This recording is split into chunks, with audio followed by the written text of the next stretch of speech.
नमस्कार, प्रवास साक्षी न्यूज नाटक पर आप सभी का स्वागत है। महाकुंभ को दिव्य और भव्य बनाने के लिए उत्तर प्रदेश की योगी आदित्यनाथ सरकार दिन रात एक किए हुए है। खुद मुख्यमंत्री योगी आदित्यनाथ कई बार आकर व्यवस्थाओं का जायजा ले चुके हैं।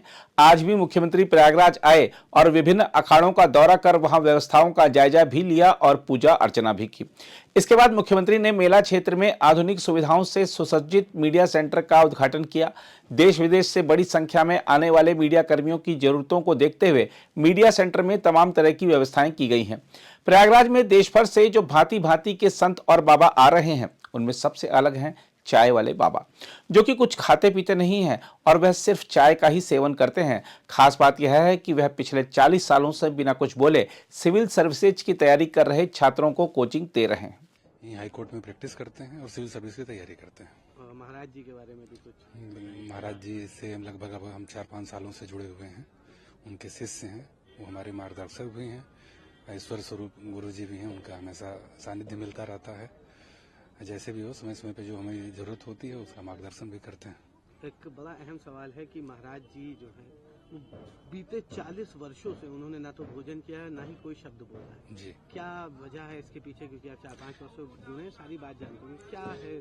गुरु जी हर जो भी हैं सबका एक अपना वो होता है कि किसी न किसी चीज के लिए जो है लोग मौन धारण करते हैं।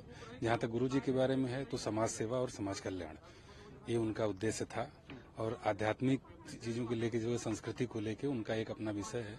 गुरु जी अपना किए हुए हैं, उसी से अपना मौन धारण किए हुए हैं। तो 40 वर्षों से बिना कुछ जी 40 वर्षों से प्लस जो है कि अब हमको जहाँ तक हम जानते हैं गुरु जी के बारे में जिस समय बताया गया है कि गुरु जी मौन तोड़ेंगे नहीं अपना, कभी आजीवन नहीं। हाँ, क्योंकि समाज कल्याण उद्देश्य है और समाज कल्याण तो समाज सेवा हमेशा चलती रहेगी, इसलिए गुरु जी का मौन हमेशा रहेगा। 40 वर्षों के मौन के साथ साथ 40 वर्षों से बिना अन्न लिए जी हमेशा गुरु जी बस केवल चाय पीते हैं, 3 टाइम 4 टाइम की जो भी उनकी अपना होता है बस सिर्फ चाय पे ही रहते हैं और वही उनका सेवन है और वही उनके जीने का आधार भी है। शरीर में भी काफी कमजोरियां नहीं, जहाँ तक एक ईश्वरीय शक्ति होती है उसके लिए तो हमको नहीं लगता है कि उनका आहार। और रही बात की उतने दूध के चाय से अगर आप ऐसे देखेंगे नॉर्मल एक आदमी को तो हम लोग तो नहीं रह पाएंगे, लेकिन जब तक ईश्वरीय शक्ति नहीं होगी तब तक तो संभव नहीं है।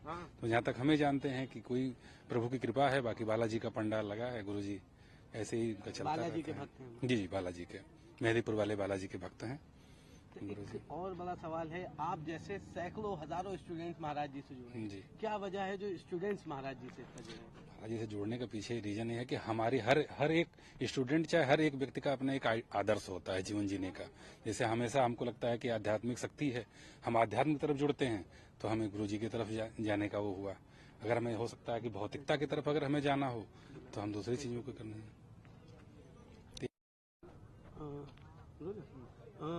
महाराज जी जो हैं इसके साथ ही साथ स्टूडेंट्स को कोचिंग देते हैं जी, बच्चों को पढ़ाते हैं, तो बिना बातचीत के किस तरह से पढ़ाते हैं? क्या पढ़ाते हैं? देखिए भाषा के लिए माध्यम की जरूरत पड़ती है और माध्यम लिखित भी हो सकता है, मौखिक भी हो सकता है और एक बोलते हैं जिसको गैर शाब्दिक भी हो सकता है।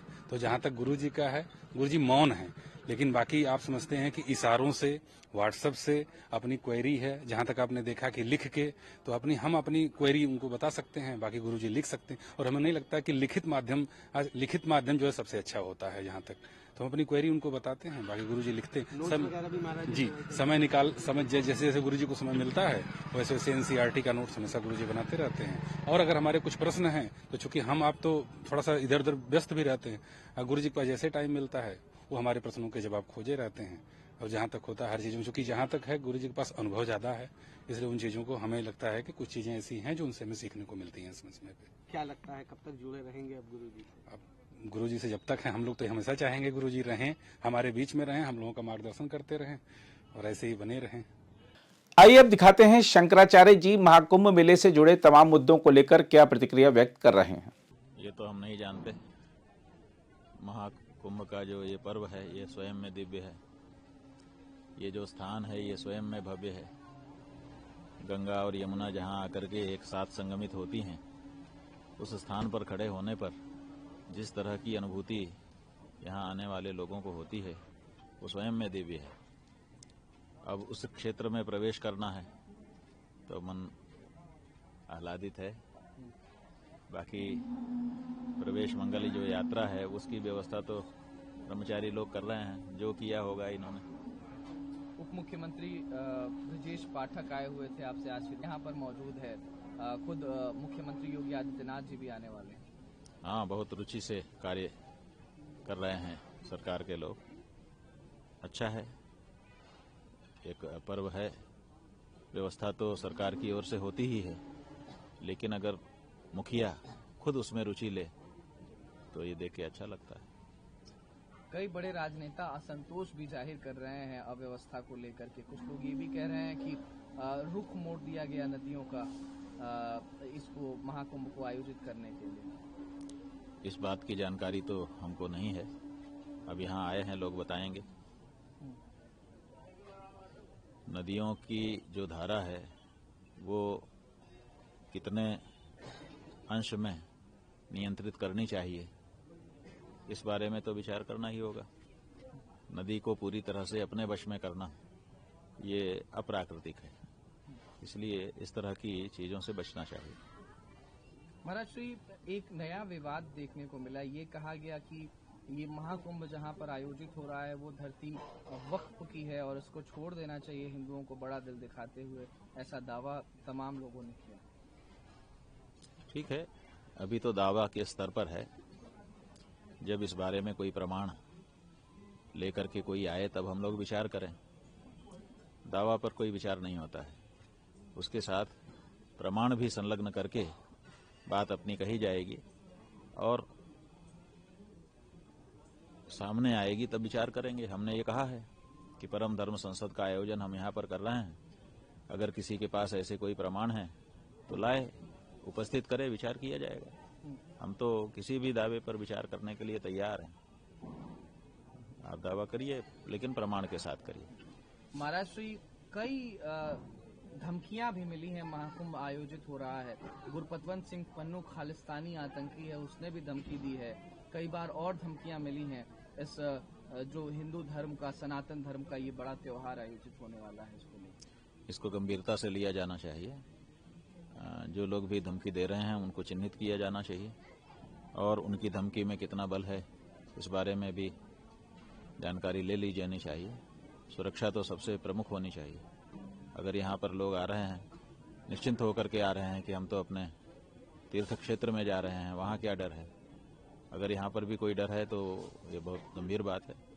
इस बारे में सरकारों को बहुत ही सचेत रहने की जरूरत है और अगर कहीं भी कोई गड़बड़ी है तो पहले से बता दें ताकि लोग ना आए। महाराज श्री, इस भव्य कुंभ के अनुभव के बारे में और इसके बारे में अगर आपके मुखारबिंद से तमाम दर्शकों तक कुछ संदेश पहुंचे और उनके लिए एक न्योता जाए तो बहुत बढ़िया होगा। देखिए, हम लोग सब काम छोड़ करके अगर यहाँ आ रहे हैं और इसके पहले कई बार आ चुके हैं, ईस्वी सन 78 से कुंभ देख रहे हैं हम लोग और हर कुंभ में ज्यादा से ज्यादा समय निकाल करके यहाँ आते हैं, तो इसी से अनुमान लोगों को लगाना चाहिए कि जरूर यहाँ पर कुछ ऐसी प्राप्ति होती होगी जिसके लिए सब काम छोड़ करके हम आ रहे हैं। हम ही नहीं आ रहे हैं, सभी संत महंत बड़े बड़े विद्वान लोग आ रहे हैं, आम जनता भी आ रही है। इसका मतलब यहाँ सबके लिए कुछ न कुछ है। जो आता है उसको कुछ न कुछ प्राप्ति होती है और वो आध्यात्मिक स्तर की प्राप्ति है, इसलिए उसको केवल अनुभव किया जा सकता है, बताया नहीं जा सकता है। बताने की कोशिश भले कोई करे, जैसे कोई छोटा सा बच्चा दोनों हाथ फैला करके कहता है समुद्र इतना बड़ा है, तो समुद्र उसके हाथों के बराबर तो होता नहीं है, लेकिन वो हाथों को तान करके फैला करके बताने की कोशिश करता है कि बहुत बड़ा है। तो उसी तरह से यहाँ की जो अनुभूतियां हैं वो केवल वो अनुभूत की जा सकती हैं, बताई नहीं जा सकती हैं। इसलिए हम लोगों से कहना चाहेंगे कि बताने पे मत जाइए, एक बार यहाँ आकर के इस भूमि के संस्पर्श का अनुभव करिए, आप बार बार आएंगे, यह है हमारा विश्वास। महाराष्ट्र, पिछली बार जब मैंने आपका साक्षात्कार किया था तो उस समय महाराष्ट्र विधानसभा चुनाव होने वाले थे, आपने उस पर अपनी बात कही थी।